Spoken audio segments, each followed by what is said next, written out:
Mon côté impulsif est visible dans toutes les parties de ma vie, on va dire. Quand on fait plusieurs choses, on a envie d'être un peu partout à la fois et on est nulle part. Quand toi tu réagis violemment ou dès qu'on dit quelque chose tu t'énerves, forcément la personne derrière se braque.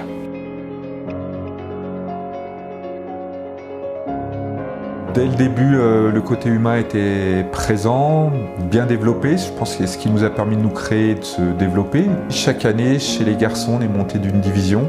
On aura des filles aussi qui vont évoluer au plus haut niveau dès l'année prochaine. Le plus difficile à gérer quand une asso grossit comme celle-ci, c'est notre communication en interne. On a un bureau élargi d'une dizaine de bénévoles très actifs. Donc on essaye de bien discuter. On se rend compte qu'on n'est pas forcément tout le temps d'accord. Donc on a essayé de trouver des solutions différentes comme le neurofeedback pour que chacun puisse optimiser sa partie personnelle et quelque part optimiser la gestion collective à terme.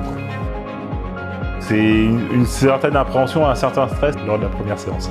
J'ai du mal à être focalisé sur une seule... Enfin, j'avais du mal à être focalisé sur une seule chose. Regarder juste la télé, voilà, j'y arrivais pas. Moi, à chaque séance, je m'endors.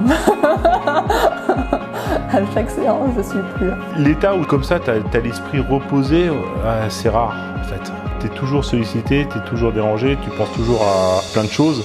Et c'est vrai que tu ressors de là, t'as vraiment l'esprit clair, net... ce qui est agréable en fait. Sur le côté sportif, j'avais tendance à m'agacer, m'énerver si une décision arbitrale était mauvaise.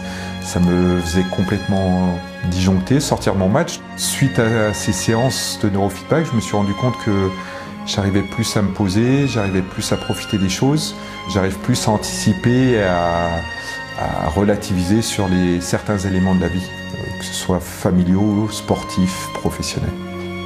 Le neurofeedback, c'est aussi une gestion des émotions par le recul des choses. Pourquoi? Parce que quand on a des mauvaises nouvelles ou des contrariétés, eh bien, on arrive plus à prendre le recul, à stabiliser en fin de compte ces émotions-là qui auraient pu vous affecter d'autre part. Et du coup, c'est quelque chose qui est plutôt motivant. C'est motivant parce qu'on sait qu'on va mieux gérer, qu'on va mieux appréhender les choses.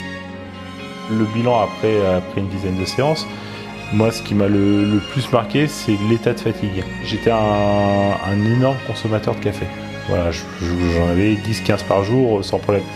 Après 3 ou 4 séances, un des impacts que ça a eu, c'est derrière j'avais moins envie de café. Ça faisait longtemps, je m'étais jamais senti, je vais pas dire en forme, mais pas cet état de fatigue permanent. Tu as l'impression que ton esprit il est beaucoup plus performant à d'autres moments. Parce que justement, tu as des moments où de calme. J'avais arrêté l'année dernière de jouer au squash parce qu'on s'entraînait tard le soir. Le temps que l'adrénaline, la température baisse, je me couchais à 2h et même malgré ça, j'arrivais à me réveiller dans la nuit. Là, je peux m'entraîner pareil, rentrer chez moi à 11h, aller me coucher directement et dormir sans problème. Globalement, quand toi tu fais un effort, je pense que ça se ressent forcément après avec les autres. Pour moi, il y a beaucoup plus d'échanges et c'est beaucoup plus constructif, aussi bien au niveau familial, au niveau associatif, au niveau professionnel. Ça permet beaucoup plus de discussions ouvertes, franches. J'ai constaté une grosse évolution de pas mal de candidats qui ont testé le neurofeedback. Je les sens plus apaisés. Aussi, j'ai l'impression qu'on est tous... on fait un peu plus attention aux autres et c'est dans une gestion quotidienne, dans une gestion associative, c'est mieux pour tout le monde.